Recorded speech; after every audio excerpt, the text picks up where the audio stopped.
applications, and many more developers working on Ethereum, it is the largest blockchain. Network upgrade is a familiar term for those who have been in the space for a while. It helps maintain the security of the chain in addition to useful features. With multiple upgrades planned this year, the community is expecting a lot of new features to be added to both consensus layer and the execution layer chain. My name is Pooja Ranjan, and I'm going to be your host for today's episode on Altair, the first consensus layer upgrade. To provide an overview of the upgrade and features, we are joined by popular Ethereum researchers, Danny Ryan and Vitalik Buterin. Before I pass it over to Danny and Vitalik, a couple of quick announcements. If you have missed an earlier episode recorded with Alex Stokes on Altair Special, link is provided in the description.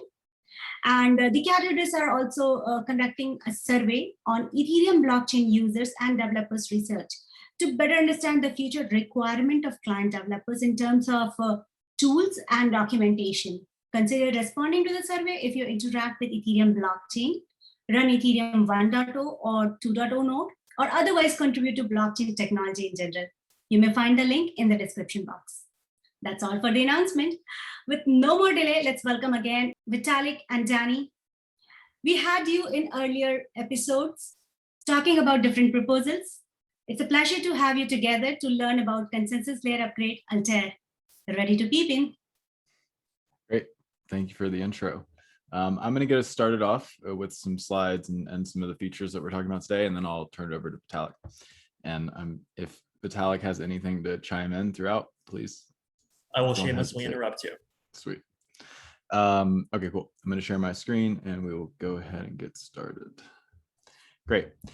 Thank you for having me at PEEPanEIP. Again, we're going to talk about the Altair Beacon chain updates. And like you said, Alex Stokes did cover the accounting reform.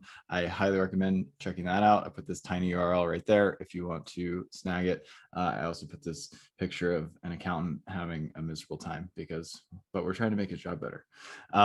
Anyway, accounting reform. A set of changes to internal validator participation accounting and a bunch of related rewards to make things more efficient and also more incentive compatible. Check it out. It's a good call. Today, we're going to talk about some penalty parameter updates. So more punitivity during failure modes, inactivity score reform, which adds for better recovery during non-finality and a more fair mechanism. The addition of sync committees, which is a special role, not a dinner role as I spelled it, but ROLE, a new duty for validators to facilitate Lightclients. And Vitalik will discuss the Lightclient sync protocol. So how Lightclients work in utilization of this sync committee. Additionally, I guess before I'm going to go and dig into this stuff, I also just want to note that the Altair upgrade, I think maybe the most important component, which is kind of a more abstract component, is it's the first time that this new consensus mechanism, the Beacon chain, is being upgraded in a live system, which requires client teams to make more modular structures and to really go through these complex motions of changing the rules of a network in flight. And it's very important that we do this in an isolated context before we do the merge, which is doing it with much more online, the execution layer where all the applications and contracts and stuff live. It's a much higher stakes upgrade. So it's a warm up fork. So just wanted to throw that out there before we go on. So penalty parameter updates. Next slide. Very cool. They're going to be more punitive, but not maximally so. So in EIP 2982, there was a proposal to reduce the punitivity of some of these tail risk penalty parameters, pretty much when the beacon chain is not acting optimally, say when it's not finalizing, or maybe when validators are slashed, pretty much the non-normal operation modes, we reduced the punitivity of these parameters at the start to pretty much allow for the ecosystem of new validators to really learn how to do this stuff and de-risk the system for these early adopters. So quote from that EIP, for the initial launch of phase 0, the parameters have been tuned to be less punitive than their final intended values. This provides a more forgiving environment for early validators and client software in an effort to encourage validation in this early, higher technical risk stage. And I think it's helped here and there. We haven't had stretches of non-finality, which is one of the parameters, but we have had a number of hobbyists and institutions receive some slashing, which has reduced the amount of that penalty. So in Altair, there's the girl, she's being kind of punished. She's having a finger waved at her, but in Altair, the penalties are being ratcheted up. So the intention in 2982, the EIP was to turn up the punitivity to maximum intended values, but instead, again, this was kind of a compromise. We have seen some slashings, we have seen some non-optimality. So it's kind of like ratcheting up the parameters as we approach the merge and probably the post-merge fork. So the inactivity penalty quotient, this is the value that affects the penalties of offline validators during a stretch of non-finality. So when the chain really isn't providing that finality, that requisite 2/3 of validators participating and agreeing, this ratchets up that penalty just a bit. And in effect, it makes it more severe if you're offline in these cases, and it makes it so that the chain can recover quicker in the event that there is an offline leak. Vitalik notes in his annotated spec that the ratio of these values is actually the square root of the ratio of the values. So it just reduces the inactivity leak by like 13% rather than 25%, but it's heading in that direction. We actually haven't seen an inactivity leak on mainnet, and so I actually don't really expect to see one between now and maximum punitivity, but we're ratcheting it up. The minimum slashing penalty quotient was decreased from 128 to 64. And what this is essentially, if you get slashed, there's a minimum amount of ETH, of a fraction of your ETH that you lose, as kind of like a slap on the wrist, and you get ejected from the validator set. This was, in the normal case, 32 over 128, which I think is 0.25 ETH, whereas in after Altair, it will now be 0.5 ETH, so it'll be 32 over 64. This is intended to go up to 32 so that you lose 1 ETH in the event that you were slashed and ejected from the validator set. And the proportional slashing multiplier is increased from 1 to 2. This is how we guarantee this slashing multiplier is how we guarantee adequate safety in the event of a large slashing event.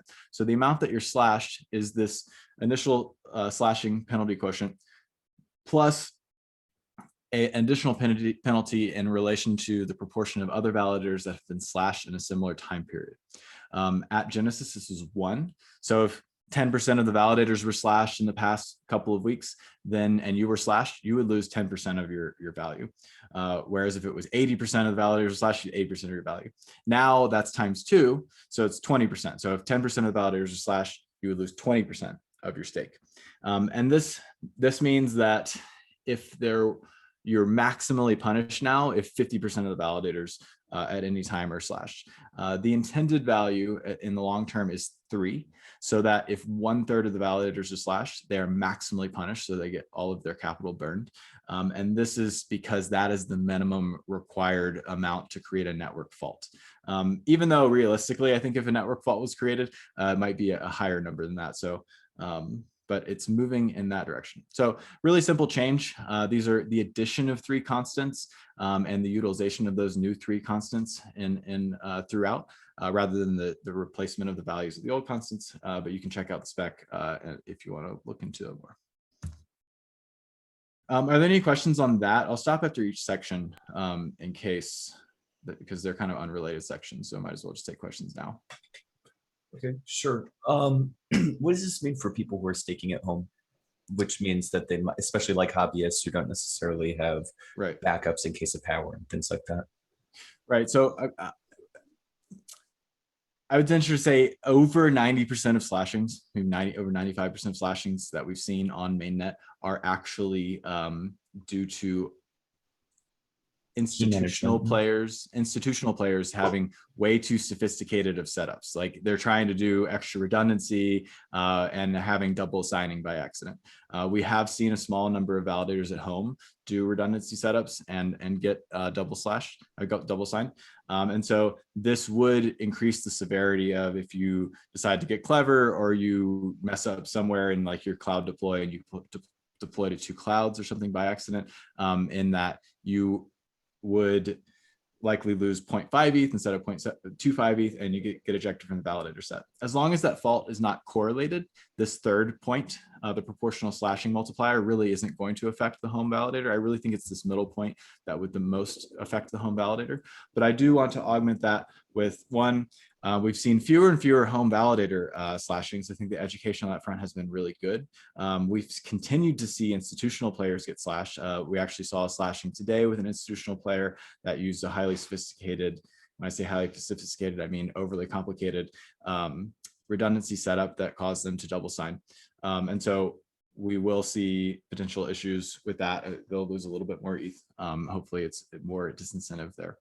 But really, I think this is also augmented, the education is augmented by the fact that increasingly each client team has been rolling out doppelganger detection, which by default, when you turn on your client, it doesn't sign messages immediately. It waits for a couple of epochs and foregoes a couple of rewards, small, very, very, very small amount of rewards to listen to the network, to see if anyone is signing with the keys that they control. And if they see anyone signing with those keys that they control, they immediately shut down and say, nope, this is unsafe. I'm not going to sign anything. So I think that protection is very particularly going to protect hobbyists. And that is now supported in Nimbus. I believe it is supported in Prism. It is to be in a release soon in Lighthouse, and I believe it might be in Teku. So this is increasingly a very standard feature that I think is going to, especially for the hobbyist who's not doing crazy stuff with like remote signers and modified databases and stuff. I think they'll be highly protected. So it's really, if there was a leak and they were offline, they would receive a little bit more penalty. And really the big one, I think, is this proportional slashing multiplier. In the event of an attack, the attacker would have to spend more capital, they would lose more capital. And really, like, the hobbyist validator is not likely to be correlated with such an attack. Just maybe just to dive into the offline slashing, but if I recall correctly, the current setup is that the collateral that's locked up by an ETH2 validator, if a person would be offline, will slowly deteriorate over the course of a year. Is that correct? So there's two types of offline penalties. One would be in the normal operation when the chain is finalizing. A validator stands to lose about as much as they stand to make. I think it's actually 3/4 of what they stand to make they can lose. So if the rate of return for a perfectly validating validator was 10% per year, an entirely offline validator, as long as the chain was finalizing, would lose 7.5% over the year. So that would take many, many, many years for them to actually leak the full balance and even get to the 16 ETH, which it automatically ejects them.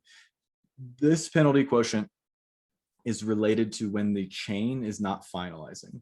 And that is when the chain is not finalizing, those that are offline have an increasing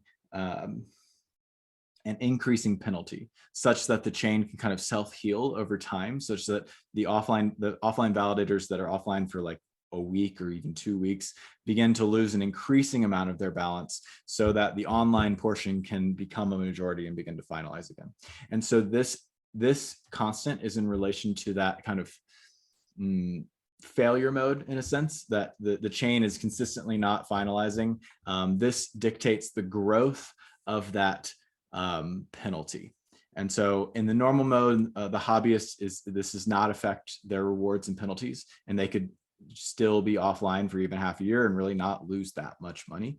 But it's in the event of one of this kind of tail risk scenario where there's some major global event and network partition, or there's some sort of like ongoing DOS or attack where the chain can't finalize. And that's when this penalty constant comes into play. And essentially, it's the amount that you've lost grows quadratically, and this dictates kind of the rate of that growth. Great, thanks so much. I think the losses actually have 87, at least in Altair, because of the changes that we literally agreed on today. It's going to be 87.5% of the win instead of 75. Small difference. Right. Got it. And a couple of these, we're working on one final change to the sync committees, and I will probably gloss over some of these slight changes in rewards, and we will I will point you to a PR that you can look at too for this kind of final stuff in discussion. Anything else on the penalty parameters? Really stepwise increase in these penalty parameters that only affect users in like kind of non-standard tail risk scenarios, and help the chain ultimately be more secure in these types of scenarios. I was just wondering about this idea of maximum punitivity levels. Are we saying we're likely post Altair to be, for instance, one upgrade away from max punitivity, or would this be something that's tweaked ongoing? That would be, yes, the intention is to ratchet up and to reach the maximum punitivity, which means a kind of a maximum security level, especially on this third point, the slashing multiplier. The intention is that really you want full accountable safety in that if there was a network fault, if there were enough slashings to create a network fault, people are maximally punished. And that's really getting this constant from 1 to 2 to 3. And so very likely so that the post-merge execution layer is in kind of a maximum safety environment. At the merge or the fork after the merge, this would be this stepwise increase to maximum punitivity and maximum security would be completed. Cool. I think realistically it would be the cleanup fork after the merge that would probably include another ratcheting up of the parameters. Yeah.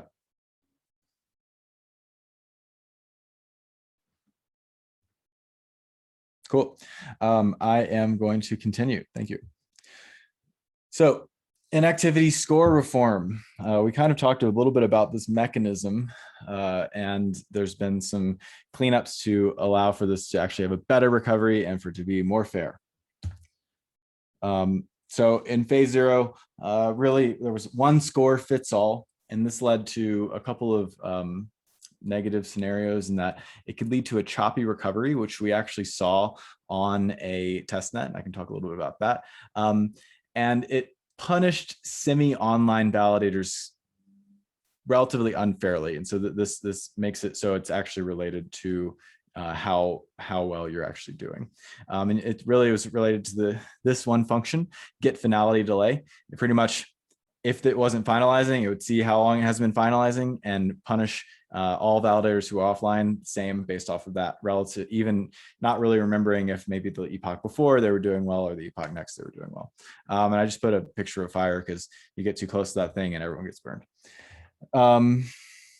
Whereas in Altair, there is a score added per validator. So we had this this get finality delay that was pretty much like everyone's global score as to offlinedness.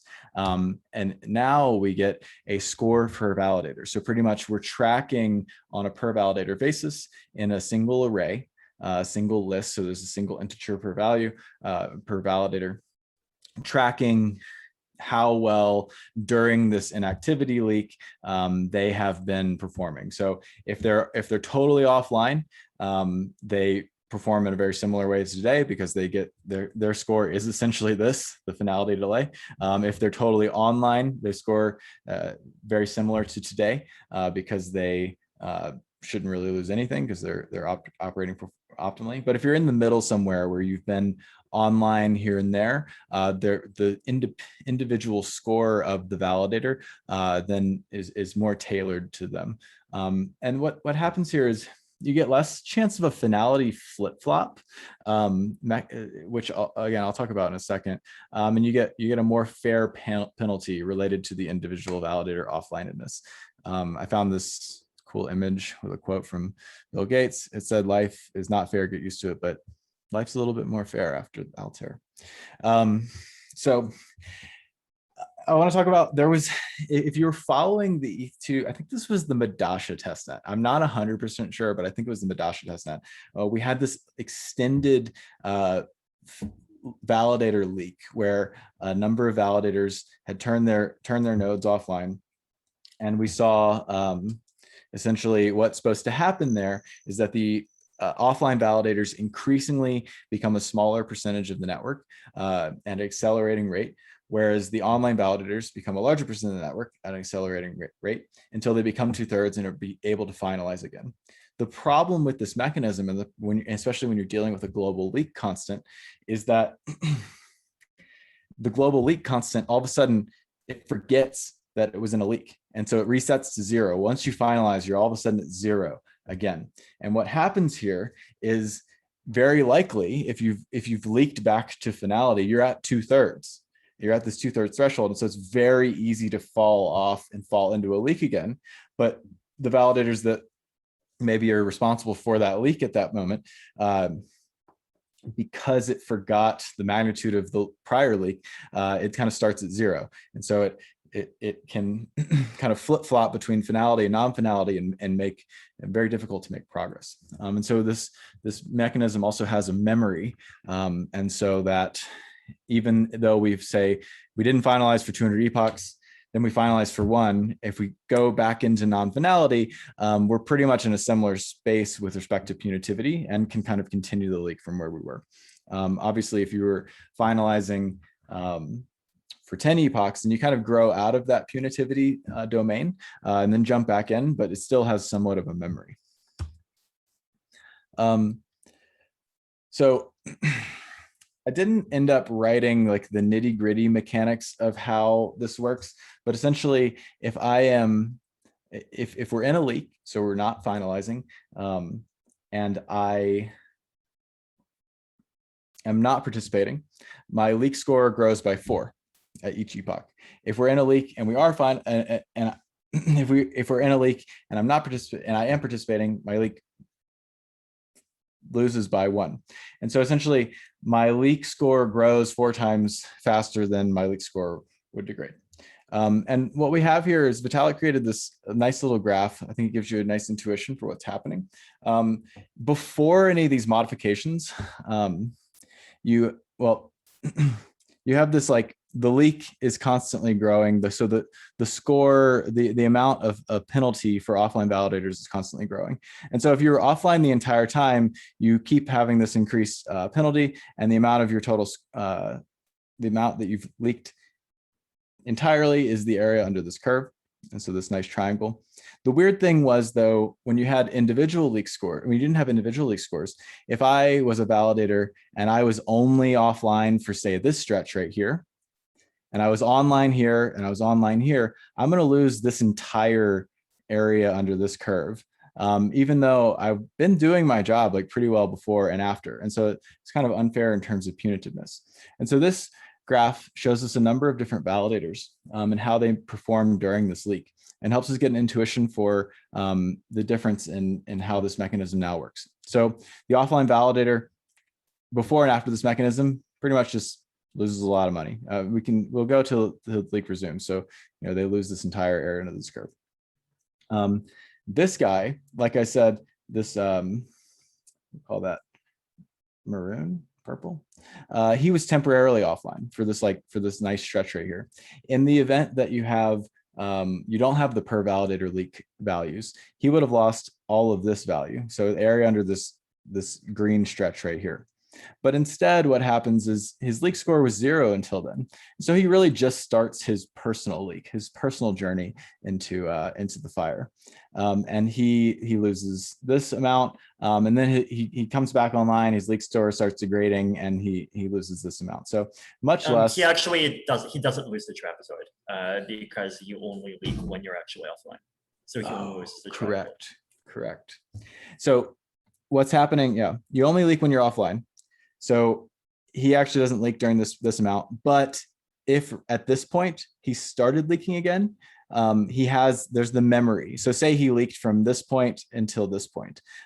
There's the memory of the leak. So his leak score would start right here rather than starting back at 0. And so you're right, Vitalik, thank you. Then we have these other validators. Their leak scores are kind of like the 90% online validator. He's just kind of churning down here and ends up not having much of a penalty at all. And the 7, that's because he's greater than that 80% threshold, because the leak, he's online essentially like 4 times longer than he's offline. And so that 4-to-1 ratio helps him out, and he stays in a very low leak score and has very little leak. And the 70% validator, who's slightly less than the 80%, his leak score does grow over time. And like Vitalik noted, when he is actually offline, he will receive the area under the curve, which is these little like slices when the yellow is going up. And the actual balances, the effect of the actual balances, we see this offline validator, he's losing quite a bit. The always online validator is not losing anything. The 90% validator is losing very little. 70% validators slowly, he's lower than that 80% threshold, so he's slowly losing. And this temporary offline validator, which we saw highlighted by here, is kind of losing on that accelerated basis, but only during that time that he was offline. Then his leak score starts degrading, and he is online and doesn't receive any penalty. And then what we're seeing here is the memory of the leak after finality has begun occurring. So before this leak score mechanism, this would essentially all just drop to 0. And everyone would all of a sudden be wiped, and there would be no memory of the leak. Whereas, and if the leak started back again, it would take quite a while to kind of build up that leak score. Whereas now the leak score degrades faster than it increased. So we can, the leak score degrades by 16 each epoch, and that leak score, thus the slope of this line is greater than, more severe than the slope of this line. So we get out of the leak and kind of let people go back to 0. But if, for instance, the leak began again, say right here, we're only 10 epochs out of the leak, this offline validator, who's done quite a bit of damage by being offline during a leak and never really recovered, his leak would begin right here and begin climbing again from there.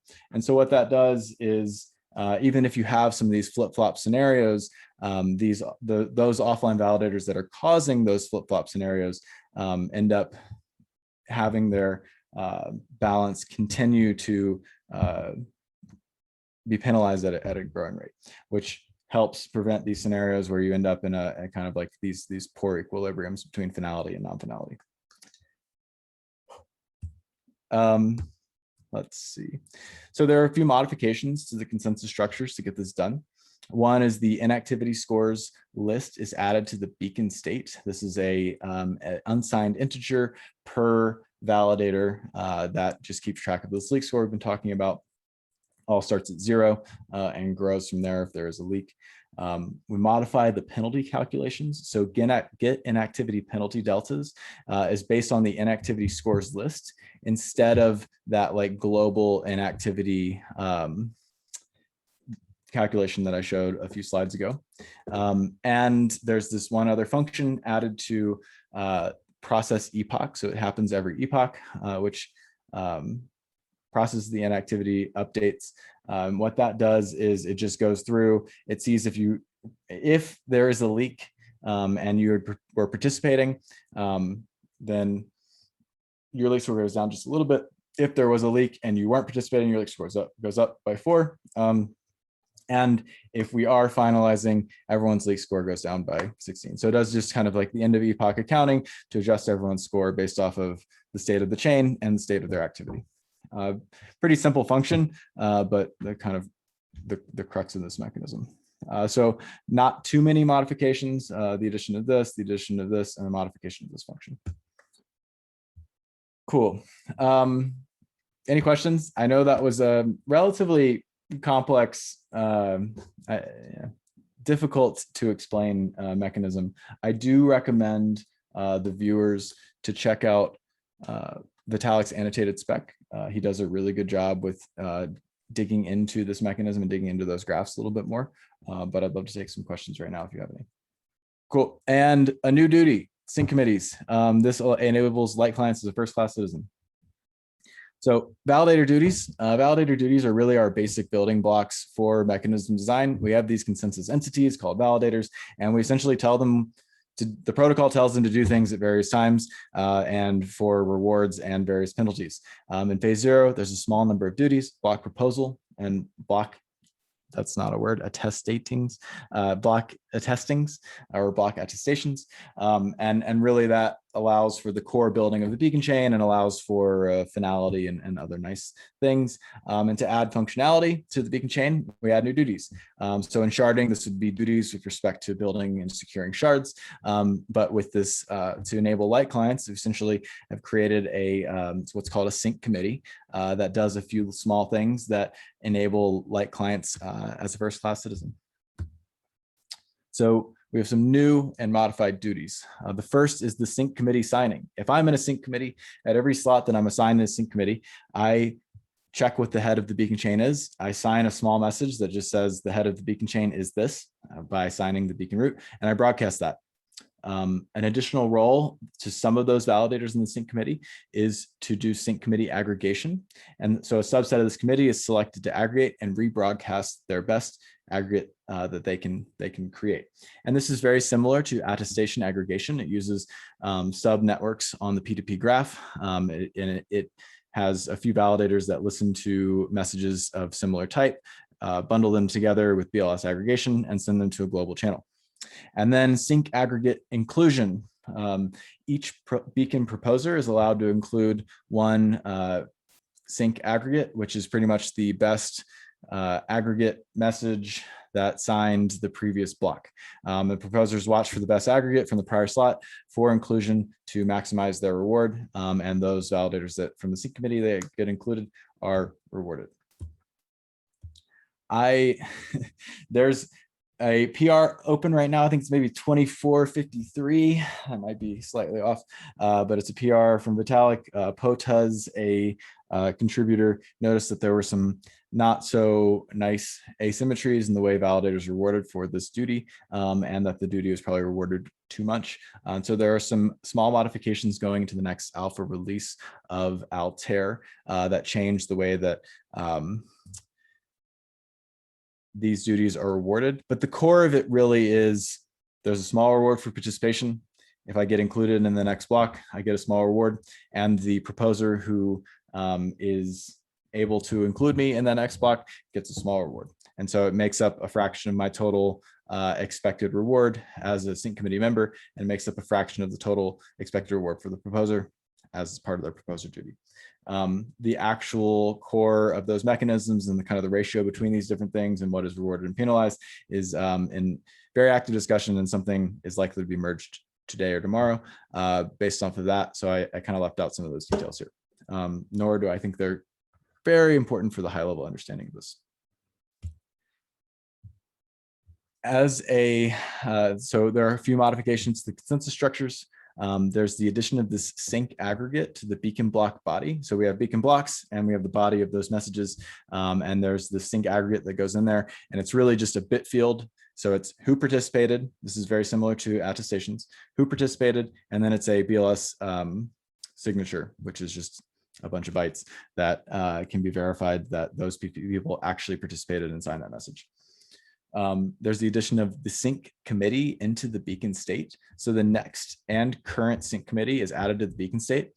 This is to simplify light clients in a sense. I think Vitalik will probably get into this, but it essentially allows for caching and being able to serve some of the pub key data to validators, so they don't have to do intensive calculations against the entire validator set.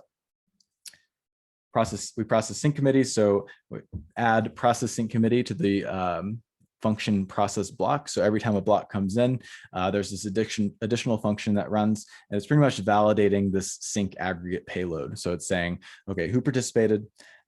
Is this signature actually valid? Does this actually point to the previous beacon block? And then issue those small rewards to the participants and the proposer. And then update sync committee. This is added to process epoch, And this actually happens every time the sync committee period changes, and that's every, which is actually changing today. Every 256 epochs, which is about every day, the sync committee changes.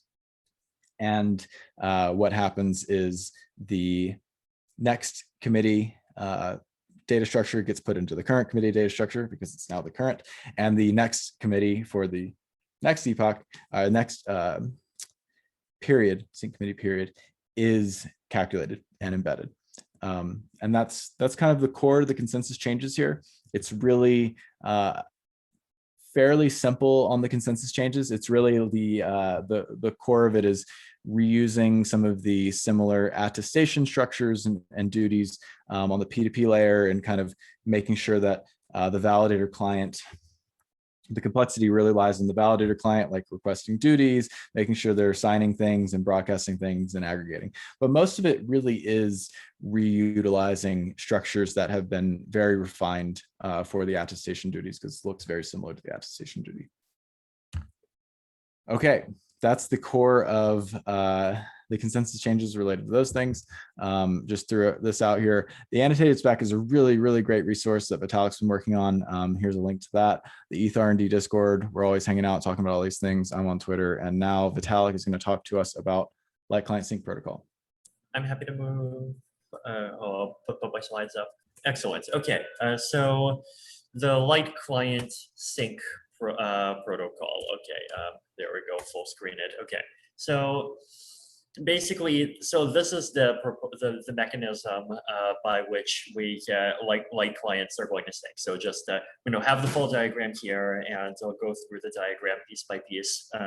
It's actually much less intimidating than it seems.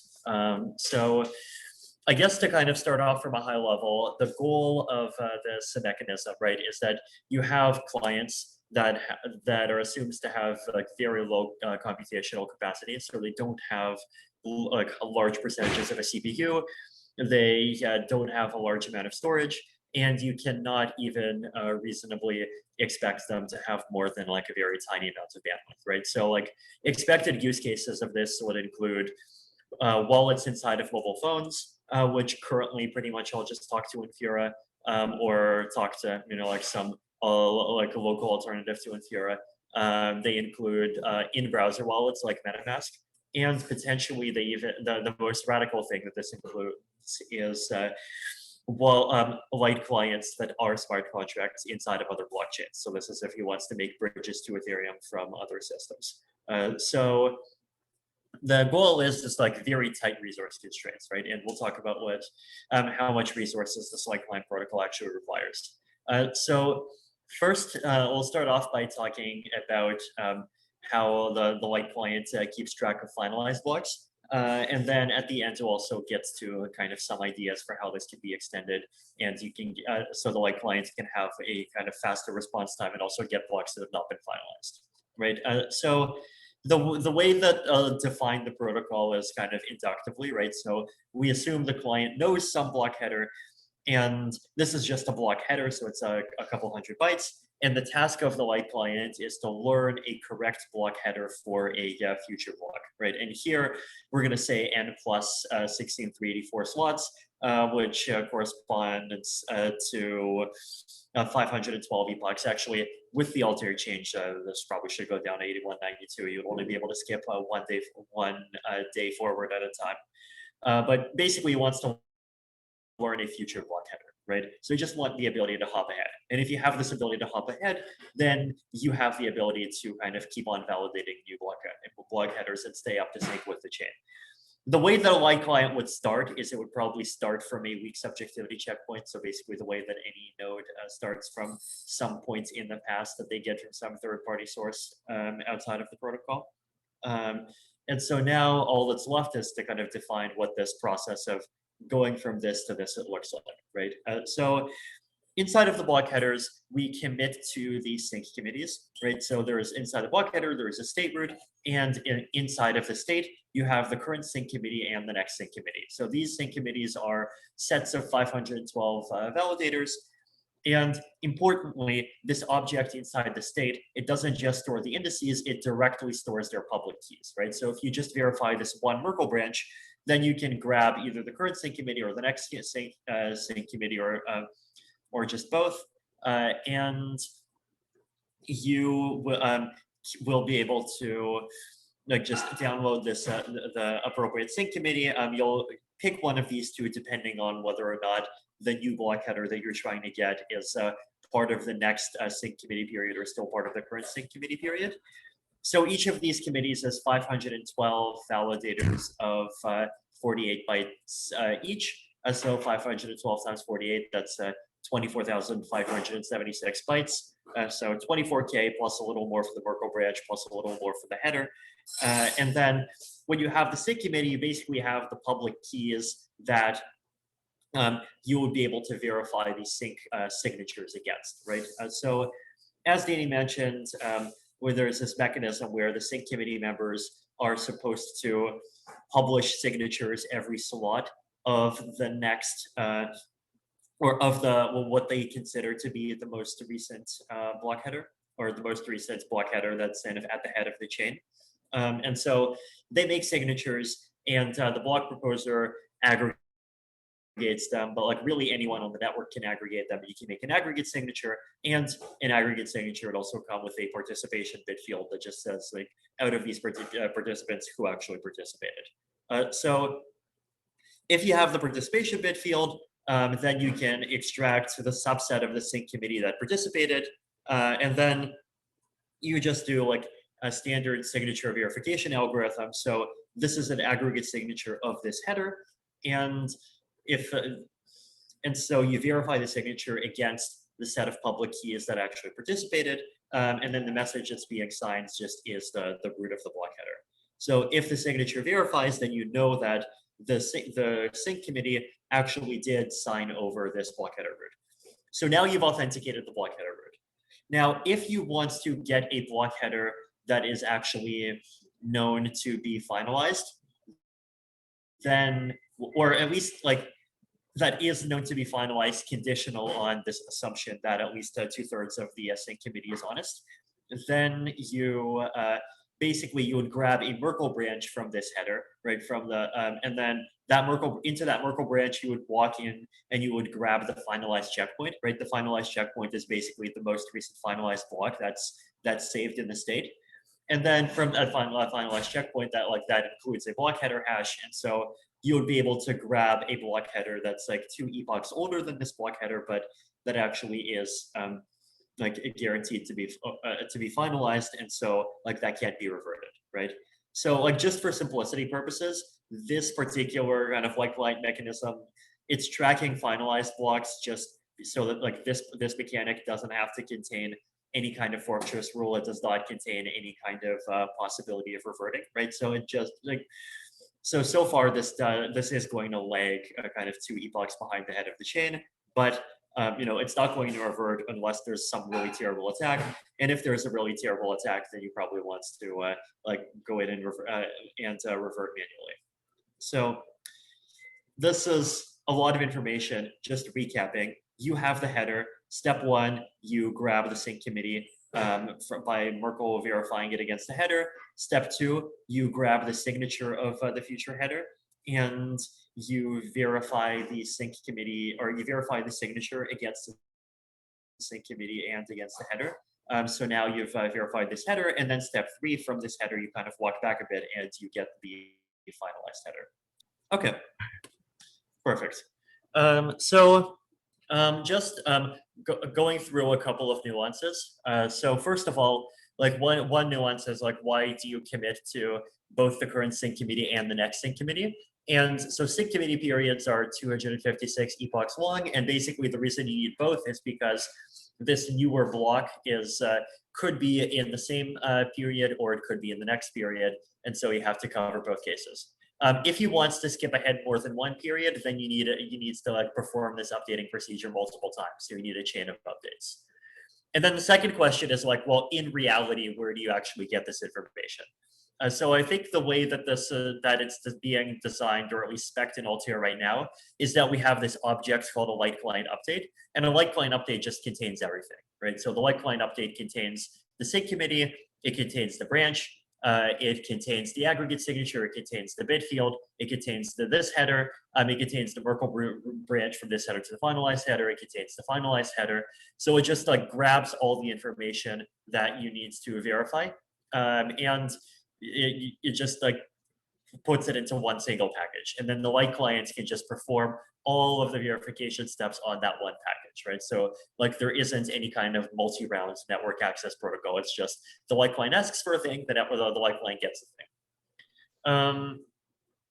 Now, are there two versions of that package?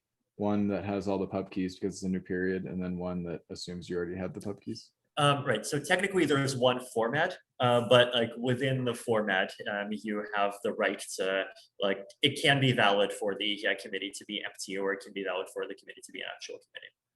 Yeah.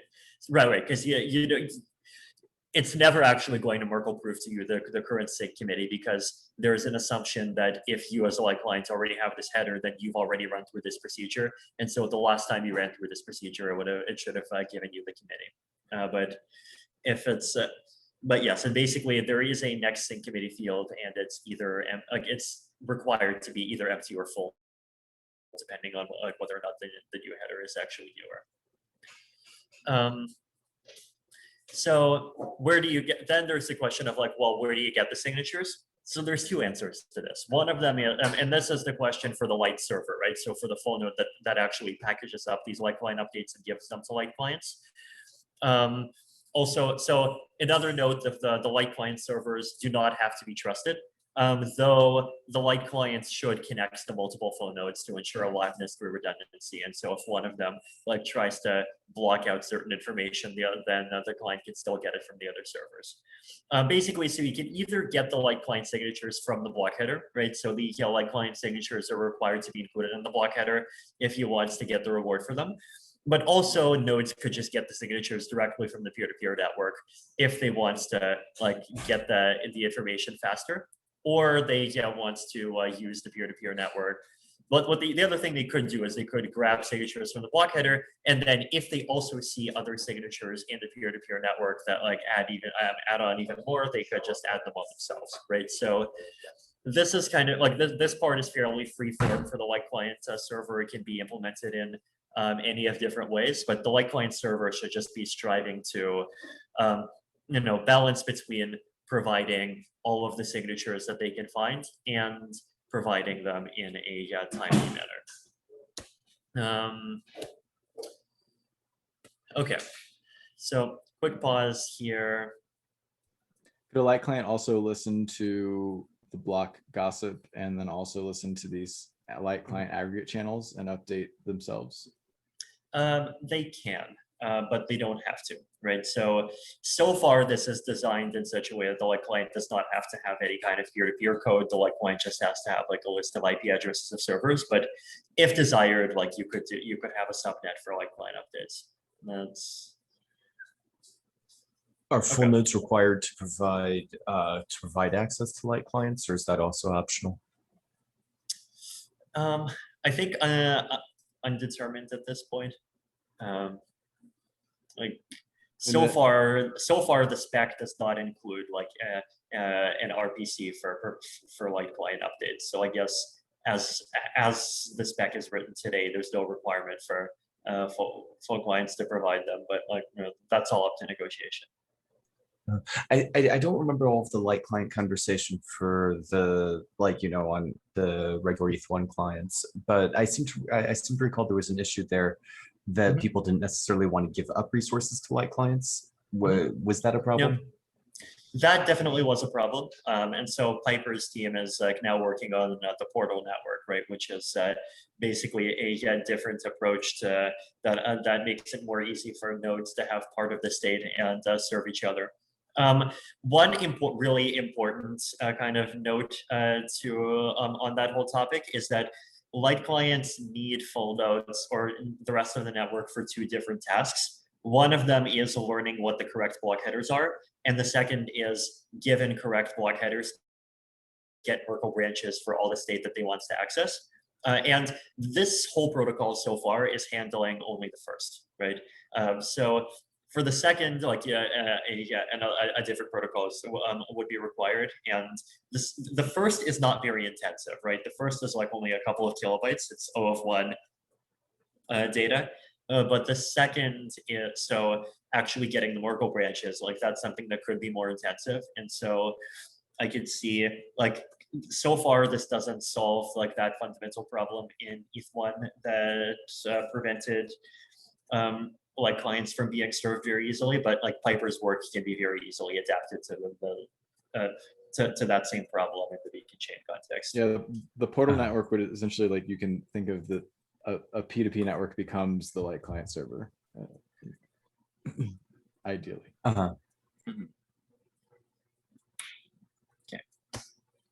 So finalized versus non-finalized updates. So like there's two types of Lightclient update, and really the word type should be in quotation mark because like technically it's one struct, but basically like there's two sort of ways to put data into that struct in such a way that a Lightclient running the specified protocol would consider it valid. And I call them finalizing updates and non-finalizing updates. So a finalizing update contains two headers. So it contains the signed header, and it contains the header that is the finalized checkpoint in the state of the signed header. And it contains a Merkle proof proving that second header. And a light client accepts the finalized header as being a kind of its new root. And this, for a finalizing update to be valid, the signature must have at least 2/3 participation. The second type of update is a non-finalizing update. So a non-finalizing update contains just the signed header, and the signature may have less than 2/3 participation. And so there's two use cases for non-finalizing updates. One use case is being able to keep up with the chain and potentially even being able to kind of keep progressing the chain even during an inactivity leak or during a situation where sync committees alone just break for some reason.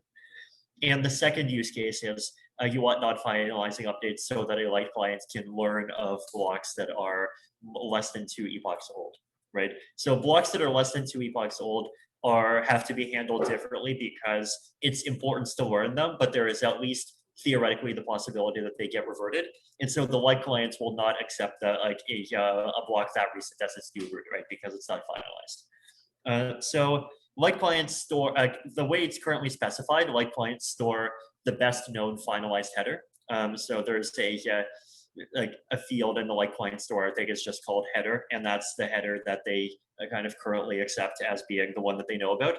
And they also store a set of non-finalizing updates. And if a client sees does not update its finalized header for a day, then they accept the non-finalized update that has the highest score. So when I say score, I just mean like the % of the sync committee that signed it. They accept the highest scoring non-finalizing update as finalized, right? So if the light client kind of keeps trying and keeps looking for a new finalized header for an entire day, but it just keeps on getting non-finalized updates that have less than 2/3, then that probably means that you're in an inactivity leak.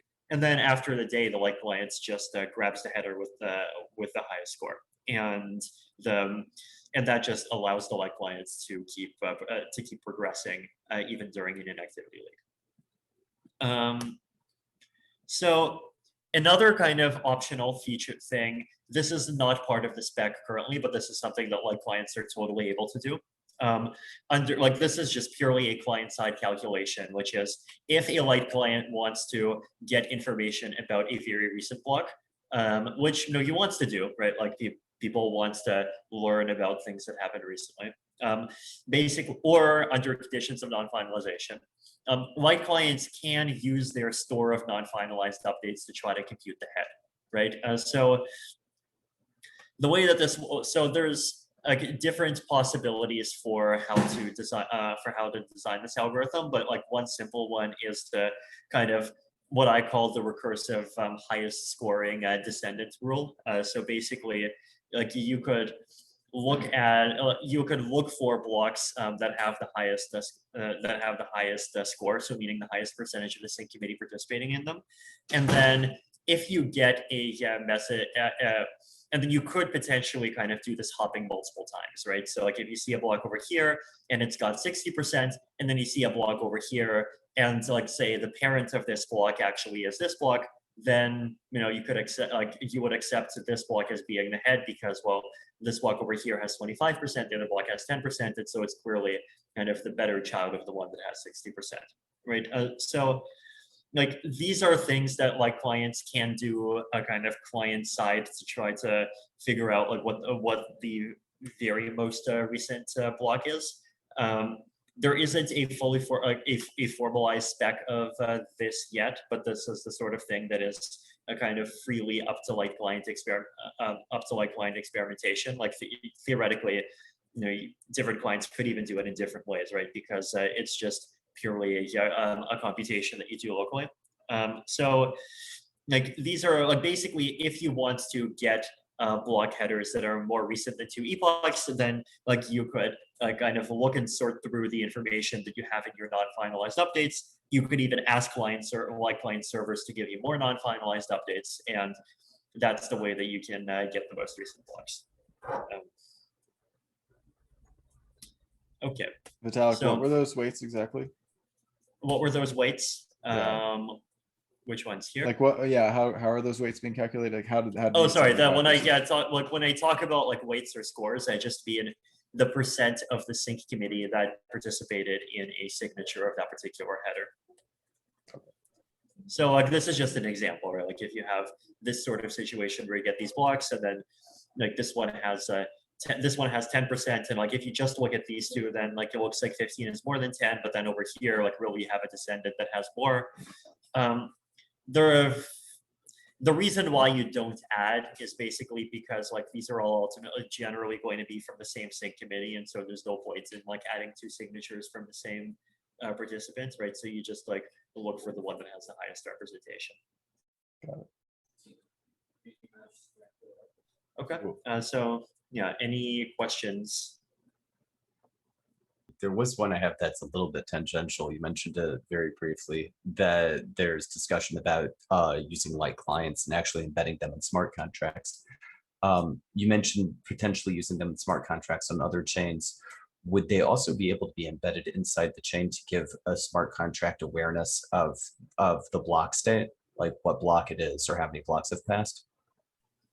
So you mean like if, for example, like you would have smart contract, like I don't know, Tezos included a light client of the ETH2 chain, then like would a smart contract and like Tezos be able to see like state of the ETH2 chain? I meant more around automation, like that the smart contract might be able to be aware. Right now, generally, while you can conditionally put something in a smart contract for it to be able to be executed after a certain amount of time, the contract itself would not be able to execute. Would a client give it the ability? Yeah, no, so like this doesn't give any kind of like automated execution ability. So a light client that is a smart contract, like you would still need incentives for outside actors to pass the proofs in. I understand. Yeah, and then you would also need outside actors to pass in Merkle branches, like if you want to actually then use the headers to learn things. Okay. Yeah. I also promised metrics, and like, well, I think I gave the most important metric, which is like per day, it's basically about 25 kilobytes for an update that includes the new committee. So we're basically talking about like 25 kilobytes per day is sort of the minimum cost for like clients to stay up to date with the chain. And like, that's obviously incredibly trivial for everything that's not a blockchain. And for everything that is a blockchain, I believe it's like a little bit less favorable than BTC Relay was, but only by a little bit. So, you know, it's still within like grounds of affordability. Okay. Do we have any questions from Reddit? We did actually. So it's mainly for Danny, for the benefit mainly of those viewers who are not attending the implementers calls. Could you give us a feel for Altair next steps and testnets? Yeah. So we've had a number of iterative alpha releases of the Altair specs. We did alpha 6, I think about a week and a half ago, and we aim to do alpha 7 probably at the beginning of this coming week. Alpha 6 was supposed to be the last breaking change, but we had something that I mentioned come up with a contributor that required some reworking of the way the sync committee rewards work. And so we will have an alpha 7 breaking change release this coming week. But simultaneously, we've seen, I think, all clients pass the consensus test vectors, which means they have the core logic in place. And we've seen a number of the clients do some interop. So the Teku team posted a small devnet and pretty much invited people to plug into it. They worked through a couple of issues, and that network is being built. The intention here is to do a couple more of those, especially with this breaking alpha 7 release, see how those things go. All teams are targeting pretty much feature complete, ready to do larger test nets at the end of June. And so end of June, early first week of July, we'll probably see a larger, more orchestrated testnet. And then that will give us the targets for more iterations of that. And for the forking of the 2 testnets that we do have live today that we maintain. And then that would lead into the forking of mainnet. I think really we're targeting an August Altair launch at this point, just given the amount of spec changes that happened over the past probably 5 weeks, and just the work that was going on with Rayonism. That was definitely a lot of teams' priorities for about a month and a half. So we're just certainly a little bit behind than what we expected, but aiming for a late summer release. Okay, and is the plan still to test on Pyrmont? Yes. So what are the names of the test nets? We have Pyrmont and Praetor. So I think Pyrmont is the older of those. Pyrmont will be forked. And then likely support for Pyrmont will be deprecated. I think we were waiting on, we wanted to utilize it for this, and Rocket Pool was finishing a beta. Rocket Pool is done with that beta, and so the last thing in its lifetime officially will be this fork. There might be some experimentation, like we might turn off half the validators and just kind of let things run and see if and how things devolve, just for kind of a nice experiment, but there won't be a high quality of service for users after that fork. Cool, thanks. Mm-hmm. So my next question is about rewards and penalties. So I understand the team is very close to spec freezing. At this point, is it okay to assume the rewards and penalties that is discussed today are almost finalized? Yes, they're almost finalized. If this was a week ago, a week and a half ago, I would have said they were. But like we've been talking about, we discussed a breaking change with respect to sync committee rewards on the call this morning, and pretty much got the thumbs up on a PR that has been reviewed and tested and will be integrated into Alpha 7 release. I do not expect any more changes with respect to those unless some serious issue is identified, which I don't expect, but always could happen. All right, that's really nice to know. So the duties, rewards, and penalties, they seems to be intertwined. So in your experience, which have helped in validators being more committed, maybe motivated towards performing their duties? Increasing reward, increasing penalties, losing reward and no penalty, or is there any other mix that team is considering? I mean, they're all valuable in terms of mechanism design. It's been interesting to see the actual psychology of validators, and especially hobbyists. They very much, anytime they're losing even like 0.0000001 ETH, if they see red, like red alert, like they want to get in there and fix it. So like that is massively motivating. But then we've actually seen they really want, even beyond that, they really want to see optimality. And so we've seen like a huge demand for, even if I'm getting 0.98, if I'm getting 98% of what I could be achieving, there's been a huge demand on, especially client teams from the hobbyists, to really optimize things. And a lot of hobbyists like digging into optimal setups and how they can configure things. So both are certainly motivating. I mean, we've seen with our hobbyists and with our institutional players and the people that put demands on the institutional players, that every way counts, apparently. Yeah, I mean, yeah, having a right balance is always needed. Thank you for that. So my next question is for Vitalik. It's in the annotated specs. I came across this term, discouragement attacks. I know there is a PDF explaining that, but for our listeners, could you briefly explain that term? The idea is of a discouragement attack is basically like to use a griefing attack. So an attack that causes another validator to either lose rewards or suffer a penalty, with the goal of like basically increasing the chance that that validator drops out, and therefore reducing the amount of participation. And so like you would get a higher interest and like a higher participation share of proposed rewards in the future. So like it's an important use case of griefing. So for this, like, and it's a big reason why we're very careful about like opening up pathways by which validators and like and even large sets of validators could do things that cause other validators to lose money. And we try, like, when those are inevitable, we try to make them as expensive as possible. That's interesting. Yeah. In terms of resources, I know it was also mentioned in one of the slides that the Discord channel is there, the annotated specs are there. I just wanted to confirm, like, I also came across this HF1 document. Is that still valid, or is there any other document that people can refer to if they want to educate themselves about the consensus layer upgrade?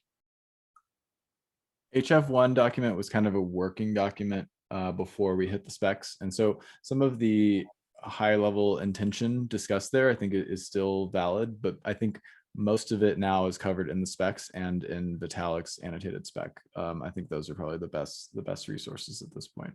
And definitely come merge the process and formality on how these things are upgraded and where all the information stands, especially with respect to EIPs and things like that, it certainly will evolve a lot. So still a little fast and loose for Altair, and I think it'll tighten up over the next year or so. Thank you. Thank you so very much. I really appreciate you both taking out time and educating us about the upgrade and responding to the questions. I hope that it will benefit the current and future validators joining the Ethereum chain. This consensus layer upgrade episode, we are trying to bring it in parts for community to learn every features that are getting into the upgrade. Feel free to drop in comment if you have any questions that couldn't be answered in this episode or the former episode that we did with Alex. You can always contact us. As usual, we'll love to hear feedback and improvement suggestions for this series. You can directly reach Ethereum cat holders at Discord, and Twitter handles of the guests are provided in the description. You may reach directly to them for your questions. Next week, we will be joined by Alex, Pavel, and Andrei to talk about EIP 3541 that is expected with London upgrade. So stay tuned, keep watching, keep sharing your love with Ethereum cat holders. This is all of us signing out.